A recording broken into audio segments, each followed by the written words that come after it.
All right, let's get into this last session together then. Doing this ministry that I now do, part of being able to speak semi-intelligently into the current church culture, part of what I have to do is constantly monitor the online conversation among Christians, which at times is very discouraging. But most of the time it's not, thankfully. And so part of that is I've got this little blog feed. It's on an app called Feedly. So if you're ever interested in doing it, how to keep track of multiple blogs, you go to Feedly and then it just gives you this scroll of your blogs every day. So I pattern through it, and I kind of see the online conversation that's happening among Christian leaders on a regular basis because there's an app for that. It's that easy now. And one of the things that I've been seeing in the recent online conversation with Christian leaders is I've seen some version of this sentence repeated many times. Your church cannot be a great church if the pastor tries to pastor everyone.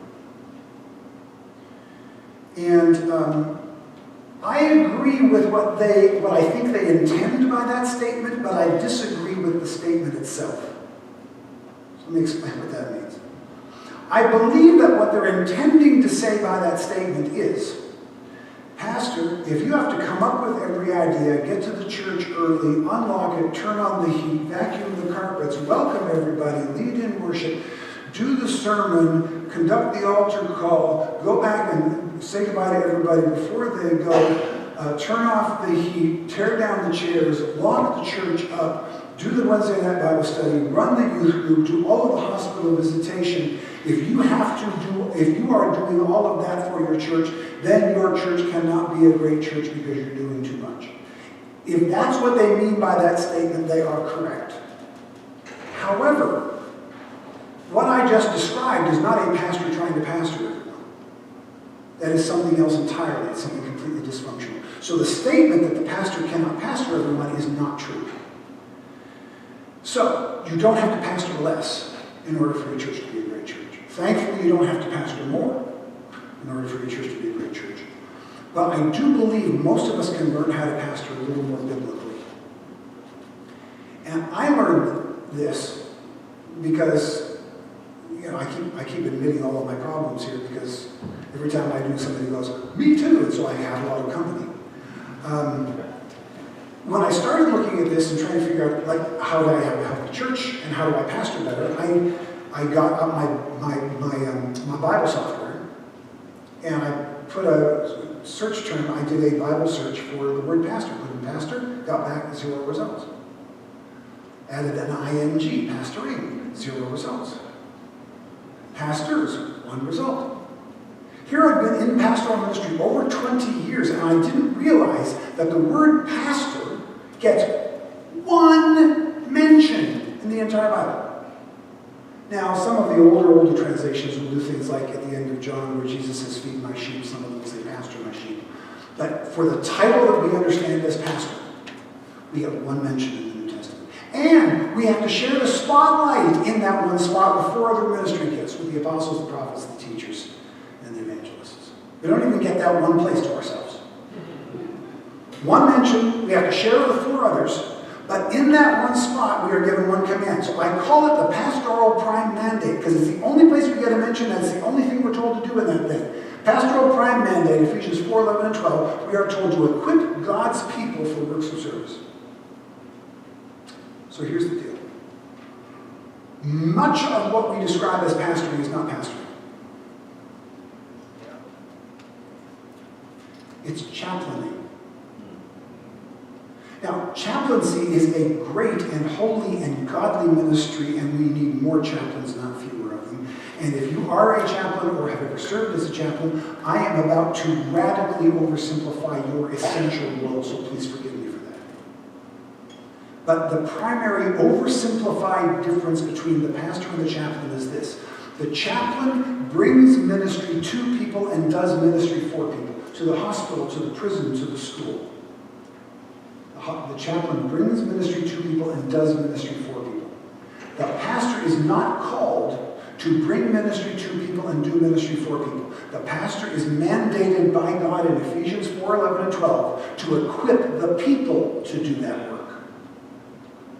So, if you are doing all the stuff that I just described, and at seasons all of us have to do at least some of that, I get it. I'm not saying you should never do it. I'm saying it should never be your permanent place.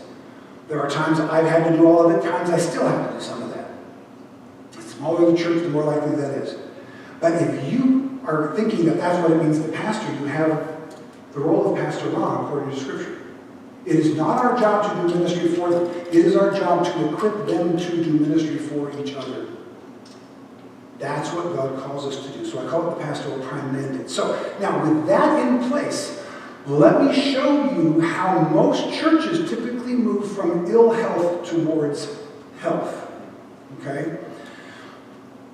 And this will get us to the volunteers. The three essential elements of the healthy, effective church are the Great Commandment, the Great Commission, and now let's add to that, equipping God's people, the pastoral prime mandate. An unhealthy church is not doing any of those three things. Right? Some of us have been in a church, some of you may have just come to a church where you're not doing any of it. When we first showed up at Cornerstone 27 years ago, that's what the church looked like. They weren't reaching out to anybody, nobody was being discipled, they barely liked each other, and they didn't even seem to, love Jesus and worship. It was just, everything was a mess. So what did we do for the first 7 years? The first one, we worked on the Great Commandment. What did I tell you we did? Worship services and potluck fellowships. Why? Worship services, love God. Potluck fellowships, learn to love each other again. We worked on the Great Commandment. And at the end of 7 years, I looked at the church and said, that's a healthy church. It wasn't quite true at the time. What we had then instead was a loving but ineffective church. Now, some of you may be in that kind of a church now, where you're going, wow, we have this great church, we have great worship services, there's a real sense of the presence of God in our worship, everybody's loving and caring, and they're there for each other, it's so friendly, but the church isn't moving forward, it doesn't seem to be having any impact on the community, nobody else is coming in to appreciate it. Why is it that we're not having any impact, and even though the church is so wonderful and loving and worshipful? Well, because you may only be doing the Great Commandment and not doing the Great Commission. That was what I realized at year 7. We've got to step up with Great Commission stuff. So when you add the Great Commission to it, then you start moving forward. It becomes a little better. But remember what happened, I told you, at our church. At year 7, at year 15, after we'd done all of it, we got the church. We got the church. We had a loving church. Doing the Great Commandment at year 7. By year 15, we did spend several years in outreach and new programs and bringing in new people. So we were running about 200 people. And then when we had that explosive growth, what did I say? We had to go and we had to hire more staff. Why? Because we weren't doing the third one. We weren't equipping our own people to handle the growth. And so what we ended up, even with a fast, numerically growing church, we ended up with overworked pastors and passive members. Our staff was worn out. And our people were just sitting there and letting us. Here's the deal. If you do all the work, they'll let you. You won't get anybody whining about that. Oh, our pastor's so great, he's there for everything. I was actually at a conference a while ago. It was a roundtable discussion for pastors. And it was a big conference, and most of the people in the room were from much larger churches. It was just one of those weird things where I ended up being in a bigger church conference. And one of the guys said, we're in this church, we're at such and such a size, and we've been stuck there forever. And we've got a great staff, and he says, the staff works so hard. He says, man, they work 7 days a week. They just work like crazy, and we can't seem to move forward. What do you think we should do? And I looked at him, and this came out of my mouth, and only afterwards, when I read the transcript, I was almost embarrassed by it. But at the moment, it felt right. I looked at him and I said, well, first of all, tell the staff to stop sinning. And there was this in the room. And I said, what do you mean? I said, 7 days a week. You just told me you're so proud that they're working 7 days a week. Sabbath is not a suggestion. It's in God's top 10. You're sinning if you're working 7 days a week, and God can't bless a church that's not going to honor something as basic as one of the 10 commandments. You guys need to take a break. 1, to honor God, and 2, because you guys need the rest. You're not functioning at proper capacity if you're never taking a break. You've got to back off. You're on this relentless success train that is going to kill you. You can't do that. So that's where we were in the church. With Great Commandment, Great Commission, but all the outreach, all of the stuff that was was doing was all being put on the shoulders of a small group of paid staff because we hadn't equipped our own people. So our people were more passive and our pastors were overworked. So then what we did was we decided, okay, we've got to equip our own people. Partially because we're too small to hire anybody.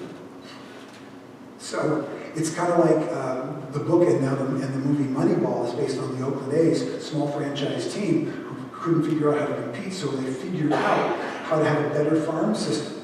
And so the great small market teams like the Royals and the A's and who's another good small market team for you baseball? Tampa Bay. Yeah, Tampa Bay. Oh yeah, Tampa Bay, the Rays right now. And what do? They have a great farm team. They train up their people from the bottom. It takes longer, but it's cheaper than going out and paying multiple millions to Mike Trout, who you will not steal from our California Angels. I still go by the old school California Angels because Los Angeles Angels of Anaheim is the worst team name ever. We had to put 2 cities in the name. It's stupid. Anyway, a little off topic. So what you do is you raise your own farm team. We did it out of necessity because we couldn't afford to hire more people. We didn't have the bottom collapse beneath us. But we ended up in a place that was more biblical. We were equipping our own people. And so now they step up and they do great work. People have asked me, what would happen now if your church did, because of the health you got established, if it did grow again like it did before? Here's the deal. Our church could double in the next 2 years like it did in a previous year. And if it doubled in the next 2 years, we could do it without hiring one person from the outside. So our people are ready to handle it. Because we've equipped them. We've worked really hard over the last 10 years to equip them to handle any kind of growth. And right now, we are leadership top-heavy because we've done that. You can never have too many strong leaders in place. Now, we still lose some, but we're maintaining it. We're getting a little stickier with some of them. Some of them are sticking around, so that's great. So you want to equip God's people. When you do that, then you have a healthy and effective church. So that's what you want to aim for. The way we typically get there is you put the great commandment in place first, because that's the most important thing. Love the Lord your God with all your heart, soul, mind, and strength. Love your neighbor as yourself. How do we know that's the first and most important? Because somebody asked Jesus, hey, Jesus, what's the first and most important commandment? And that's the one he said. So it's not like a mystery. Right? And then we know the Great Commission matters because it's the only command of Jesus mentioned in all 4 Gospels, and the book of Acts kind of matters. And then we know that equipping God's people, we put those things together, and that's how it typically gets there. Now, another question that I'm often asked from small church pastors, especially bivocational pastors, they'll say, I'm trying to figure out how to gauge my hours. I've got limited hours, bivocational, and I feel like every time I spend an hour pastoring my congregation, it's an hour that's being stolen from reaching out to others. And every time I spend an hour trying to reach others, I feel like I'm stealing an hour from pastoring my congregation. Which one do I do? What's my priority? Pastoring my current congregation or reaching the people for Jesus? What should be my priority as a small church pastor? And my answer to that is simple. Equip the people you have to reach the people you don't have. When you do that, nobody gets left out. A big part of our pastoring, and it's the pastoral mandate, to equip God's people for works of ministry. And part of the work of ministry they need to be equipped for is to be reaching out. In too many of our churches, the entire responsibility for evangelism is put on us. So we have special meetings, or we go door to door and knock, or whatever we do, but it all seems to land on us. Instead, our mandate from Scripture is to train others to do that. See, part of the challenge for a lot of us, it certainly is mine. I remember for years, we live in Orange County, and in Orange County every single year, Greg Laurie comes through and does the big crusade, Harvest Crusade. He's like, the next generation Billy Graham kind of a thing. And I've been to a couple of them, and he preaches an okay sermon, and I'm like, objectively, I can preach that well. Yeah, okay, it's decent. I've heard Billy Graham and gone, okay, decent sermon, good. Because it's not the quality of the sermon that draws people in. Right?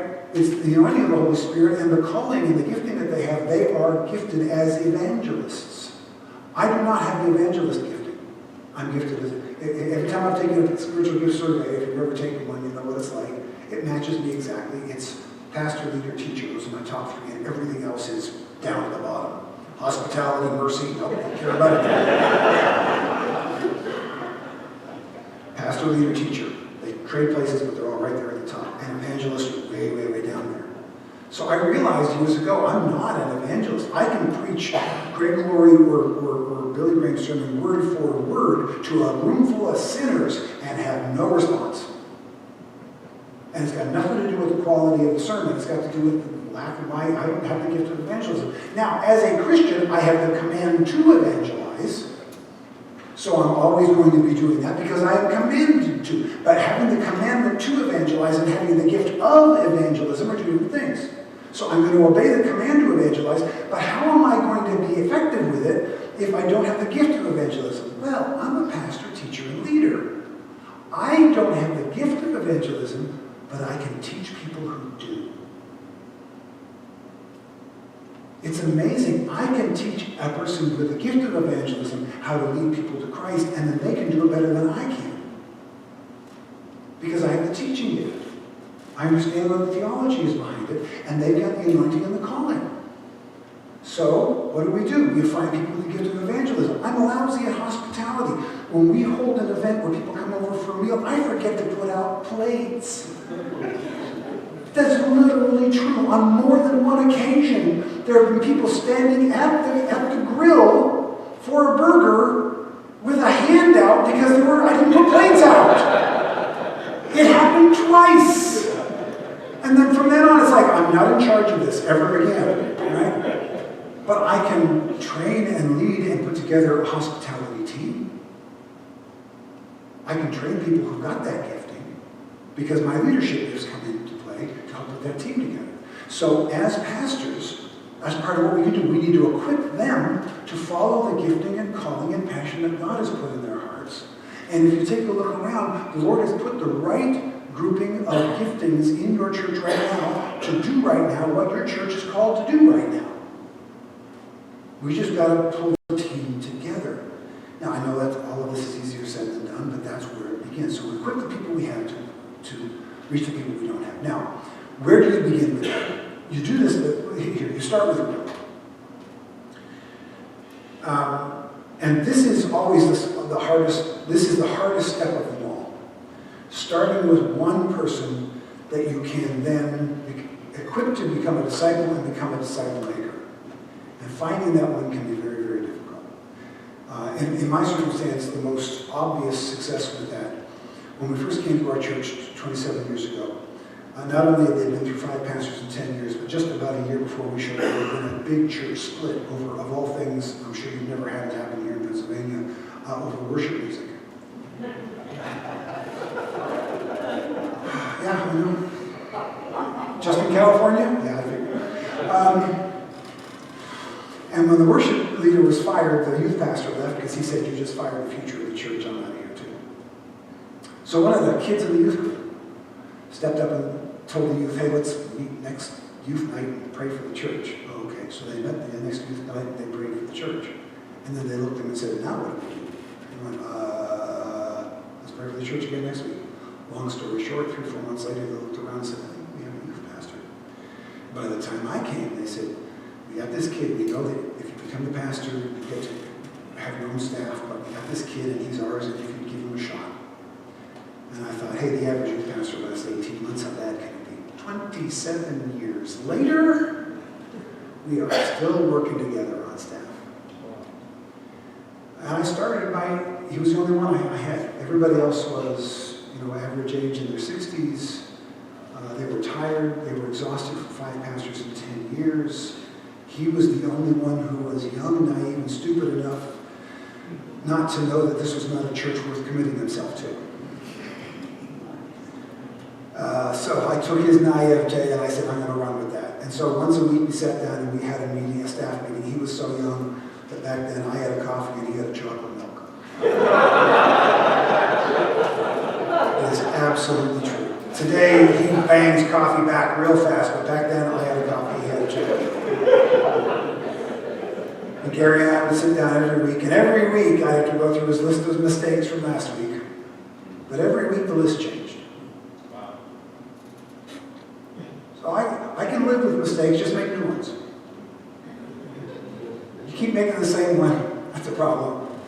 But you make new ones, okay. Yeah. we can move forward on that. And it was a long haul. He had no theological training. He was literally just a kid in the youth group. He was going to school. He wanted to be a cop. And then the church fell apart, and he stepped up to help out and discovered, hey, maybe this is what I'm called to do. So I was the first guy who came in after that to see, hey, do we have something here? And we kept working on it and working at it until I got him to the point where he could now help others. And so he reached out and he started training others, and I reached out and I started training others. And out of that, one at a time, one at a time, one at a time. And then especially 10 years ago when we realized we had not been doing this as well as we should, we then really doubled down on the idea of we're going to mentor others.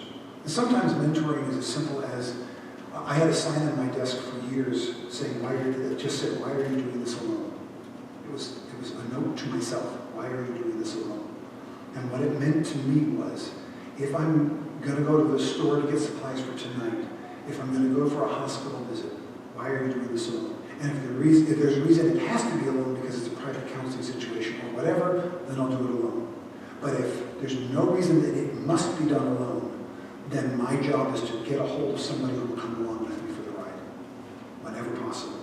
Whether it's a senior who's retired and doesn't have to work, or whether it's a kid who's on vacation from school, or even if I'm going to do it on a Saturday so that somebody who could come along isn't working and it's their off day, I always tried to work it out so that somebody was going with me. And then it's just we're doing the task together. But there's so much that happens in the doing of it together when we do it that way.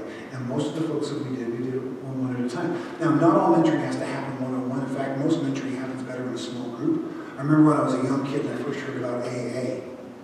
And I thought, you get a bunch of drunks in the room together? That sounds like a recipe for disaster. But no, it works because one person's ahead of you on your journey and they help you, and somebody else is behind you on their journey and you help them, and you get helped by helping them just as much as you get helped by the person who's helping you. And the group dynamic works. So at times when you get a smaller group together, if it can be a men's fellowship, women's fellowship, or just a group of people who are able to meet at this time and they're willing to be mentored, whatever. But sometimes you find one and you start with one. So I started with one, just to give you an idea of where that story ended up. Like I said, we've been working together for 27 years. Just under 2 years ago, we had celebrated Shelley's and my 25th anniversary at the church. And the Sunday after we celebrated our 25th anniversary as pastors, I announced to the congregation that I wanted them to elect my youth pastor as their next lead pastor. And he was going to keep me on as his teaching pastor. And they did that, and it was an amazing, amazing thing to walk through and to see the Lord help the church move forward. And one of the reasons I can be here with you today and preach for Jeff tomorrow is because I don't have to rush back because I ain't the pastor no more. I'm still on staff. I still preach regularly. I'm still a part of staff meetings. I'm still a part of vision casting. I still do a lot of counseling. I do all the pastoral stuff I used to do, except I don't have to go to board meetings, and I'm not responsible for the final decision ever. And so it allows me to do this more and still have a hand in small church ministry. I still am a small church pastor. I just happen to be an associate pastor now after over 30 years of lead pastoring. But the guy who's my pastor was the kid in the youth group who drank chocolate milk while I told him how to fix his mistakes. It doesn't get any better than that. It doesn't get better than that. So start with one. And then which one do you pick? Well, here we go. Find leaders by looking for servants. Several years ago, I was walking into church on a Sunday morning, and I noticed as 3 teenagers were about to go into church that there was a broken coffee cup by the door. And the first teenager didn't see it, walk past it. The second one saw it, kicked it aside with an attitude like, I can't believe the janitor didn't pick this up. The third kid saw it, picked it up, walked in, dropped it in the garbage, kept going with his friends. So after the service, I went up to the third kid. I said, hey, come here, I want to talk to you. You're not in trouble. Anytime we do that to somebody during a church, says, hey, come here, tell them they're not in trouble, unless they are. You're not in trouble. He comes over, and I told him about what I saw with the broken coffee cup. And he goes, was I not supposed to do that? I love it when they're young and naive like that. I said, oh yeah, no, that was great. I said, I think you may be a leader in the church. He goes, because I picked up a broken coffee cup? I go, yeah. I said, here's what I want you to do. You know how at the end of the service you help tear down chairs? He goes, yeah. I go, next week have somebody help you. That's all? Yeah, that's all. Okay. Next week, he had 3 other kids helping him. I went, I got me a leader. Right? Immediately, he started with 3 kids helping him. It was great. So what did I do? I started with a servant. You find leaders by looking for servants, and you want to value passion and willingness over experience and status. Too often what we do is we look for people with experience and status. But it doesn't work. I get at another conference, a pastor came up to me afterwards and said, oh man, I know what you're talking about. My first pastor, I went there and I saw the resume of the deacon board, and I thought, this is going to be a great deacon board, because they all ran their own businesses and they were in charge of stuff. And, one was like on the city council. It was great. It's this worst what I ever had. It was a bunch of alpha dogs trying to out-alpha each other. It was horrible. And then he said, I came to my current church and I looked at the resume of the people on the board, and I thought, this is going to be horrible. Nobody's led anything. It's a stay-at-home mom, and it's a plumber's assistant, and it's he says, best board I've ever had. They're not a bunch of yes men. They just know how to work as a team. They respect each other. They listen to each other. They step up and help in a place that's appropriate for them. It works great because they're servants. See, here's the deal. If you find a servant and you give them the test of leadership like I gave to that young man, and he doesn't pass the test of leadership, that's okay. You still have a great servant. There's no loss if you start with a servant. But if you start with a leader and you try to teach them servanthood and they don't get it, you've just got someone who's become, who you've given a title to, that you now can't get out of the position. So you don't start with leaders, you start with servants, because here's the premise. It's easier to teach a servant to lead than it is to teach a leader to serve. Teaching leaders to serve is really hard. Teaching servants to lead is hard, but not as hard. And again, if you teach a servant to lead and they don't lead, you still have a great servant. So there is no loss. So once we start finding the servants, then what do we do to help train them up to leaders? The best place I know to go for that is the story of Jethro. And the Jethro system is a great way to raise up our next level of leaders and mentors in the church. The story of Jethro, we know. God sends Moses in to free the people from 400 years of slavery. They come through the Red Sea, and in probably a matter of just a month or two, they arrive at the front door of Moses' father-in-law, Jethro, with 2 million people. And then Jethro watches the father of his grandchildren, as the Bible says, from dawn till dusk, he moderates the disputes among the entire nation of 600,000 men, plus women and children, probably about 2 million people. And then Jethro makes a statement which I think is one of the most gloriously understated passages of Scripture. Jethro looks at Moses, the father of his grandchildren, who is spending all of his time all day moderating disputes instead of parenting his grandchildren. Jethro looks at Moses and says, quote, "What you are doing is not good," close quote. That's the literal quote. I love that. What you are doing is not good. You could just hear it from a grandparent to a parent. Those are my grandkids. You better take care of my daughter, take care of my grandkids. What you're doing is not good. And then he says, I want you to take people of character. He says, actually, in the passage, and I think it's Exodus 18, I thought I had it in my notes and I don't. He says, you want to teach them, you want to train them. Basically, he says Ephesians 4, you want to equip them, and then you take the people of character and you put them in charge of thousands, hundreds, fifties, and tens. So let's put them up in reverse, tens, fifties, hundreds, and thousands. A lot of times in small churches, we look at that and we go, that doesn't apply to me because thousands, nothing, hundreds. No, I don't even have 50 in the church. But here's the deal. We still have to do delegation, and there's still a wonderful pattern in this for us. And here's what you need to do. You find level 10 leaders first.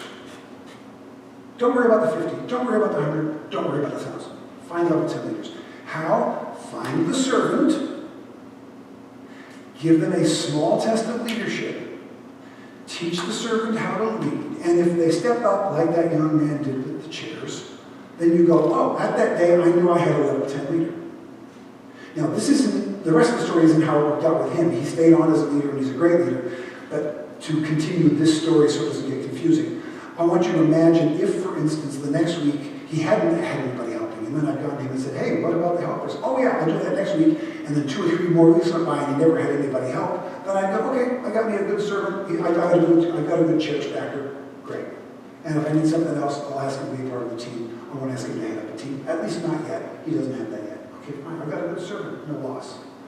But if, after doing it a few weeks, he'd come to me and said, you know what, Pastor, we're doing this every single week and it needs to be done every week. I've been thinking, would it be okay if I put together a schedule? Because we've got like 10 or 11 folks who actually help out with this. And I put a rotating schedule together so that you don't have to think about it anymore. I'll oversee the chair stacking at the end of Sunday service every week. He does that, I go, oh, I got a level 50 leader now. Because the level 10 leader will lead when you ask them to lead. The level 50 leader will step up and will coordinate something that will go long term. It's not just an event by event leader, but it's overseeing a systemic thing in the church. Like, I'll be in charge of all the chairs set up and tear down from now on. They're not in charge of an entire department. We're trying to be a level 100 leader, but they're at level 50. So here's the deal. If you are pastoring a church of 50, you need to work on finding and training 5 level 10 leaders and 1 level 50 leader.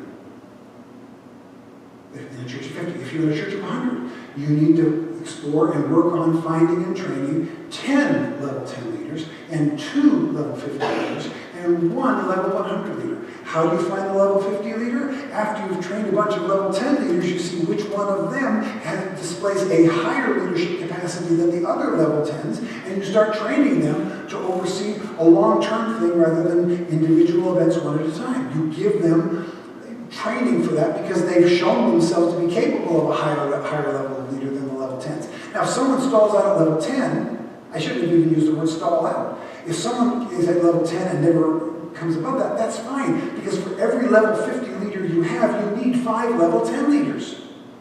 You need more level 10 leaders than you need level 50 leaders. You need twice as many level 50 leaders as you need level 100 leaders. And you need 10 times as many level 100 leaders as you need level 1,000 leaders. And when we're talking these numbers, we're not talking about specific, exactly 10 people, exactly 50 people, whatever. We're talking about higher responsibilities in leadership. But there's a pattern here. If we start with the volunteer, we give them a small test of leadership to see if they're capable of it. And if they do, then we've got a level 10 leader. And then we look for other level 10 leaders and we start coordinating them together. And if somebody steps up and says, hey, I'll coordinate all this leadership team, wow, then I've got a level 50 leader. And you start training them for that. And eventually you want to get to the point where you've got 1, usually 2 or 3 people whose leadership gifts together will combine to do everything that you do so that you can actually take a Sabbath. So that you can take a vacation without panicking on Sunday morning with 20 texts to make sure everything's done well. The reason I can be here with you this weekend and with Jeff speaking tomorrow, and why I am not going to get any emergency texts tomorrow, is because we trained enough leaders and we had them step up until eventually one of them literally was able to take over my job. And that burden is now off of me. But before he was willing or capable of taking my job, I was still able to do this on occasion, because between him and 2 or 3 others, the entire job was done. And Shelley will tell you, our first, and you've all experienced this, I'm sure, but for the first few years of pastoring, vacations were really not vacations. We were just, we vacated the place, but there was no actual, there was no disconnect mentally from the place, because things were just not good. And sometimes, should we just get back for Sunday just to be sure it's all place right? We all know that experience in the small church. But if you invest in it for the long period and you really do equip your people, you can train them to the point where you can actually take that time away. And here's the deal. Some of us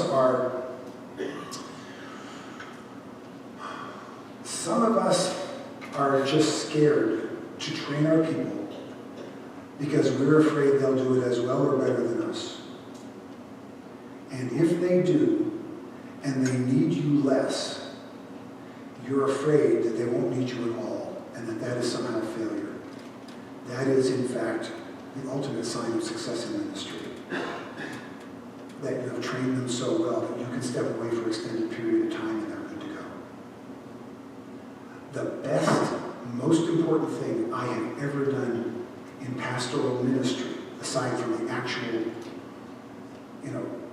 transformation of people's lives by coming to Christ, aside from that, in an administrative capacity, the most important, best thing I have ever done and probably ever will do in ministry was to help my church transition from a long-term successful pastorate, me, to the next pastorate without having a war or a death or any kind of conflict. I've already done the hardest thing I will ever do in ministry. I've helped my church transition from me to someone else, and they let me stick around afterwards, which is just beyond wonder. What a beautiful thing to be able to do. But it didn't come easy. It took 25 years to get there. Like I said at the beginning, I may walk slowly, but I never walk backward. It's going to be constant and consistent. So look for level 10 leaders first. So that's kind of the idea of finding volunteers. Who do you look for in finding volunteers? What do you train them up to do? How do you train them up and so on? And a bunch of that is really fly over level just simply because of time. But let me conclude for the last 20 minutes or so with taking a little bit of a look into the future. And no, I'm not a prophet, so if I get this wrong, lay your stones down. But the Lord has put Shelley and I in some very interesting situations over the last few years. In fact, during our entire ministry, a third-generation pastor, so I've got a real understanding of fairly long-term pastoral ministry, and I've seen a lot of trends come and go. Talking to my father, talking to my grandfather, we're talking over a century back that I have firsthand, or what almost feels like firsthand understanding. So there's depth there. And I can't claim that. I was born into that. But I listened, I paid attention, it mattered to me. And now for the last 27 years, I've been pastoring in a place where new stuff happens. Talk about why is your church so weird? I know what people on the West Coast say about us, people on the East Coast say about us on the West Coast. We have ears. Fruits and nuts are among the kindest things we hear.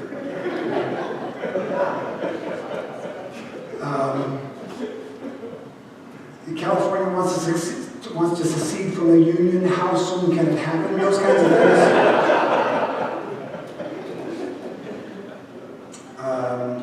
We hear it and we understand. We don't even argue against it too much because, hey, we get to live in California, so say what you want.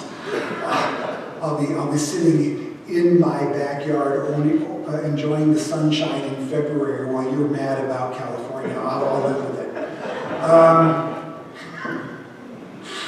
Anyway, because of where I live, we live in the reason churches in California do weird stuff. The reason we do weird stuff is because we live in California. And we live in a weird culture where weird stuff happens all the time. And when we showed up at our church 27 years ago, it was back in the era of Beverly Hills 90210. And I remember walking into the youth group for the first time. I almost had to turn around and leave because I didn't think I'd be able to stop myself from laughing out loud at what I saw. Because when I walked into the youth group, I saw it was like they had gone into the costume shop and said, give me the 90210. There's Donna, there's Dylan, there's, right? It was exactly, right? I thought, do they not know how silly they look? I mean, they're literally dressing like a TV show, like it's a costume. This is crazy. And then about a year and a half, 2 years passed, and I noticed the show was still going on. And I noticed our kids started changing the way they dressed. They updated this, they changed that, they changed that. And then another season or two later, 90210 caught up.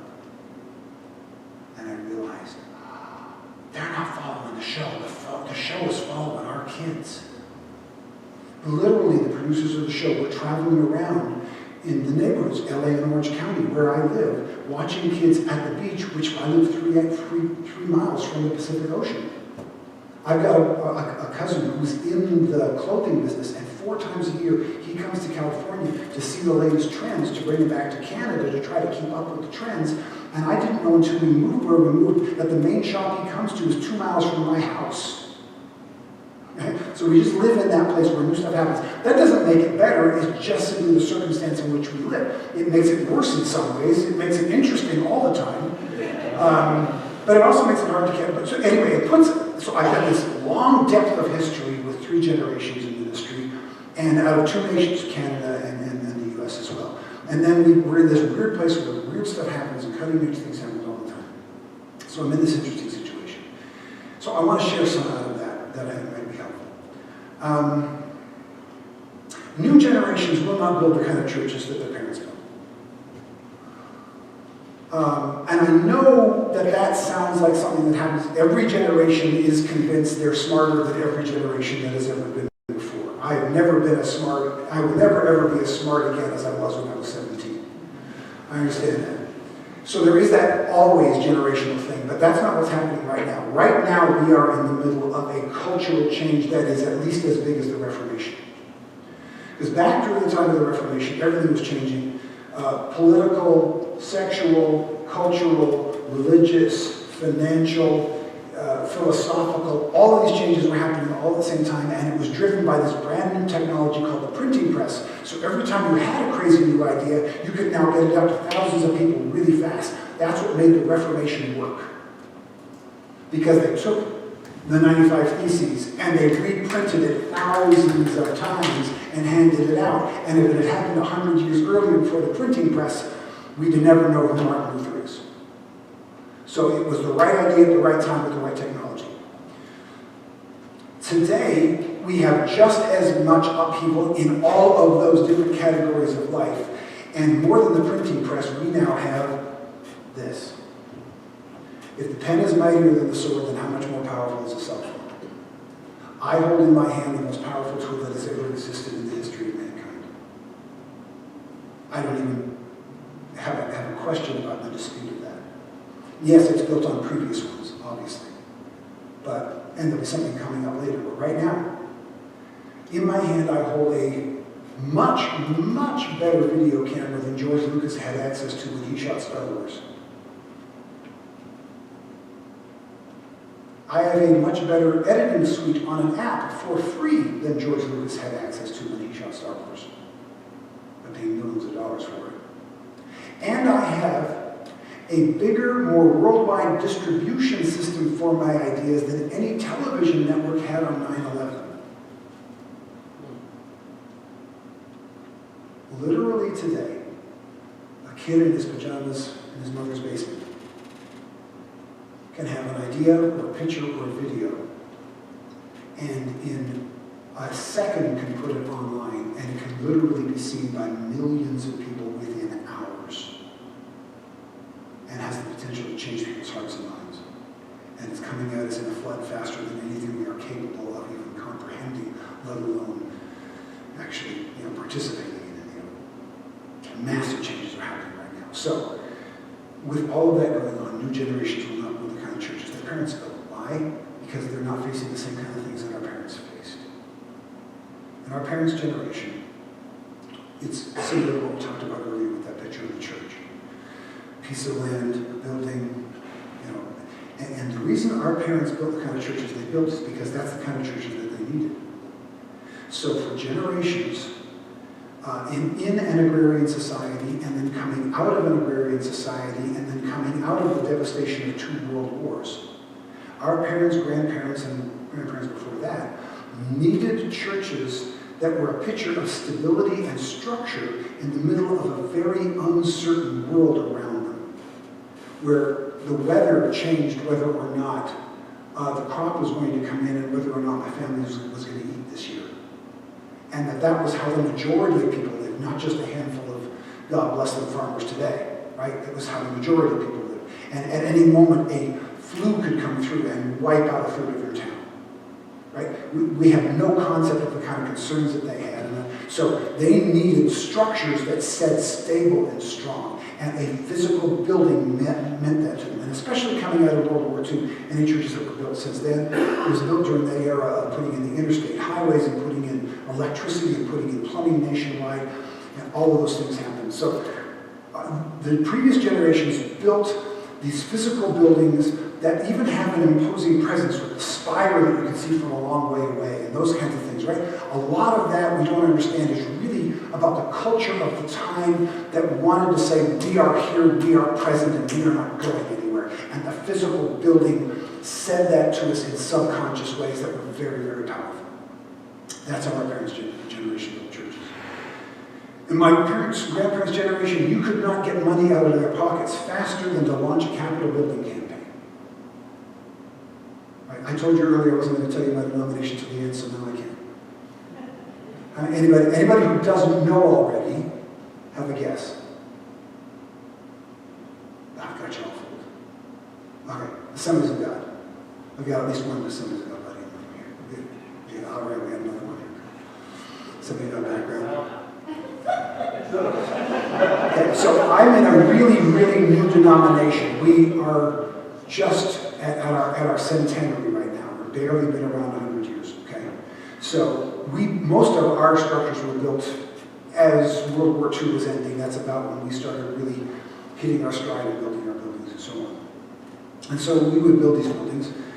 During this era, coming out of World War II, coming out of all that uncertainty, and we needed stability and we needed structure. My grandfather was, in fact, the first general superintendent of the Assemblies of God for Newfoundland, and was that for 35 years. So he literally, physically built almost all of the structure for the denomination. And you couldn't get money out of their pockets faster, especially my parents' and grandparents' generation, and then say, we're going to build a building, because a building means we've arrived. We are a legitimate church now, okay? Especially coming from a Pentecostal background where we were the loony swing from the chandeliers, we needed chandeliers to swing from. So we had to build a building to put the chandeliers in. We had to build aisles that we could roll down and chandeliers that we could swing from. Demonstrate. I don't know what it is. No, I will not. So we built these structures. You go to my kids' generation and say, we're going to build a building, they'll look at you like you've got three heads, because we got more than enough church buildings around, thank you very much. Plus, they will remind us, we don't need a building to actually have a legitimate church, and they're not wrong. Because here's what happened. In addition to giving our kids, in the previous generation, building the infrastructure of the nation, putting in the interstate highway, putting cable in every house, plumbing in every house.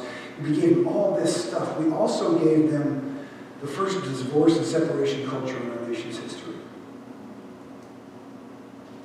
And so here's the difference between previous generations and the next generation. Previous generations had relationships and they built structures. And this generation has all the structures and they need to build relationships. It's a huge shift. Huge shift. Back when churches like this were being built, you knew your neighbors. You trusted your neighbors. You didn't worry about the kids running around until the lights came on at dark. Today, you'd probably be arrested if you let your kid do that. And maybe for good reason. I think we're a little more worried than we ought to be, but it's changed. We don't trust our neighbors anymore. We've lost those relationships.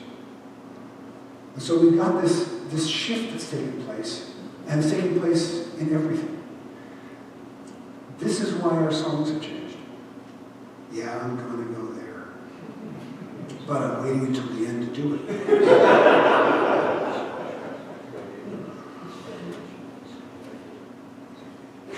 I remember 4 years ago, I think it was, the first time our church sang the song, Good, Good Father.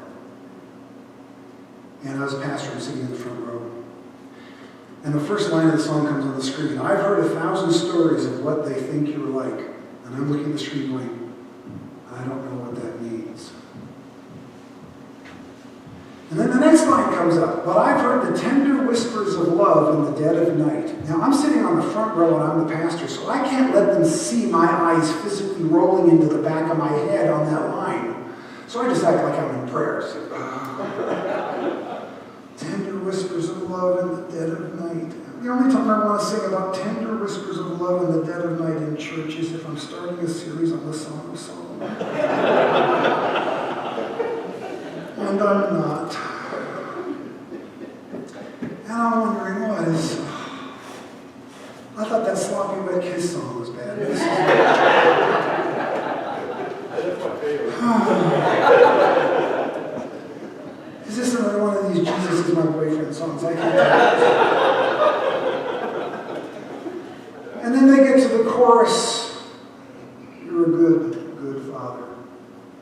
That's who you are. And I'm loved by you. That's who I am.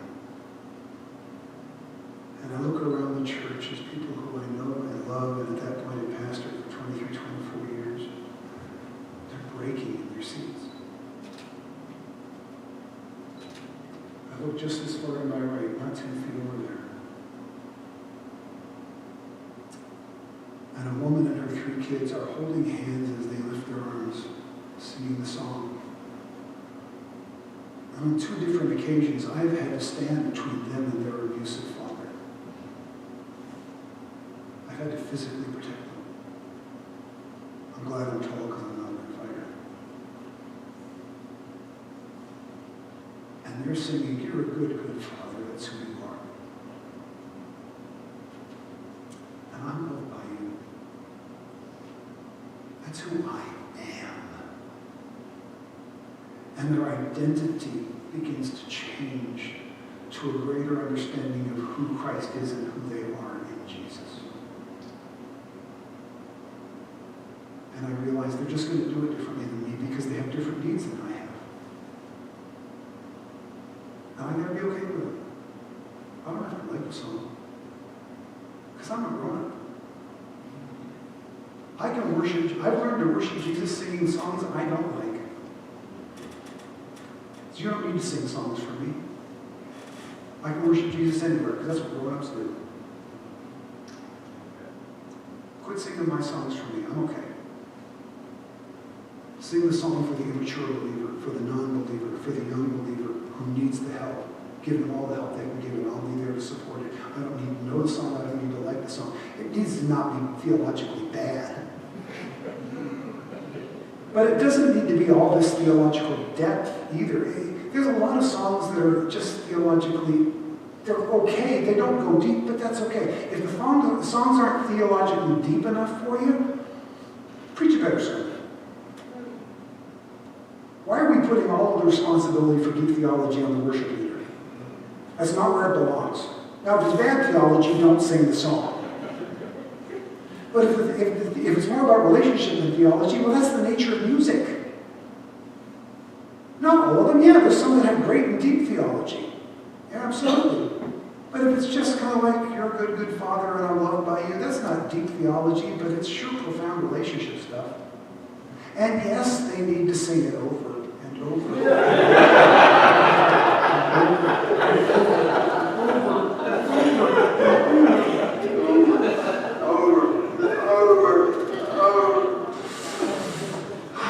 Because that's how relationship works. You need to sing it a lot for it to penetrate into your heart. That's the way music works, that's the way relationship works. It has to be repeated. So relax and just keep singing. It's okay. Now, my grandparents were not going to sing Tender Whispers of Love in the Dead of Night.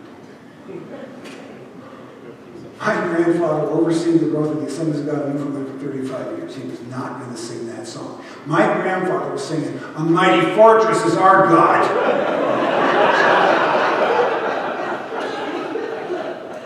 A bulwark never failing. I don't even know what a bulwark is, but if it's never failing, I'm in. Why? Because they needed songs of stability and structure. Every generation sings the songs that it needs to sing. Now, I am not telling you that you must upgrade your songs to minister to your community. I'm not saying that. I'm saying we need to sing the songs that fit the culture that we're in and the culture that we're trying to reach, instead of just simply satisfying the song that meets the need of the person who should know better and should be mature. Now, having a strong and mature and forward-going church does not mean that you have to go out and find a whole bunch of young kids. You can, I've had this question, so let me answer it before I'm done. Yes, you can have a healthy, strong, vibrant, and growing and mature, forward-looking church based on seniors. You can. You absolutely can. But you need to remember these 4 key words. Are you ready? Write them down. If you've got a church full of seniors, write these 4 words down. I am not joking, they matter. Grandma went to Woodstock.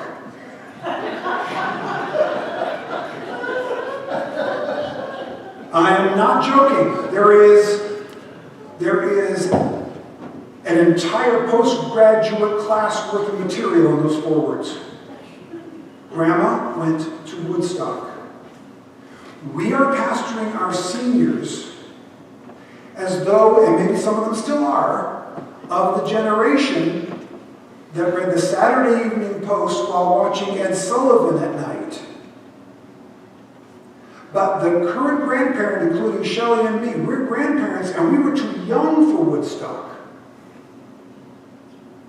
The current generation of seniors coming up, which will be the largest generation of seniors we've ever seen, they were not listening, they were not watching Ed Sullivan on Sunday night and putting the Saturday Evening Post on the coffee table. They were hiding Rolling Stone from their parents and listening to Led Zeppelin. Woo-hoo. Now, if you're under 40, you don't know what any of these words mean. Fine, I get it. But like the rest of you, if you're my age or anywhere around them, you know what I'm talking about, right? But what we're doing is we're often ministering to seniors as though they were the Ed Sullivan generation when they're not. They're the Woodstock generation now. So even if you're ministering to seniors, it doesn't mean you get to stay static. You're going to change a little slower, but you need to think at least a decade ahead. Who's coming up in the next decade and start preparing yourself for that? Because Shelley and I, for instance, we've gone to her father and mother-in-law's father and stepmother's church, and they've got a seniors church, but they are ministering entirely to the Saturday Evening Post and Lawrence Welk generation. And guess what? It's now collapsing beneath them because they're literally dying out and they're not adapting to the Woodstock generation. It could still be a church of seniors. But the seniors who went to Woodstock are very different than the seniors who read the Saturday Evening Post. Right? It's a different, even that's got a generational shift. So yes, you can have a healthy, strong church. Ministry to seniors is a growth industry right now because the biggest generation of seniors ever is just beginning to come along, is in the middle of coming along right now. So we've got, even in that, we have to make adaptations and we have to start moving forward. We have to start thinking where we're going. Let me see, I think that might have been it. I went off into a couple interesting fun tangents with that. Oh yeah, so new generations are going to do something very, very different. We as the old guard, I'm old guard now, I turn 60 next month, I'm old guard now. We need to, similar to what we talked about earlier with culture. If a small church is going to allow us to lead them, we need to show them that we understand their culture, that we appreciate their culture, and that we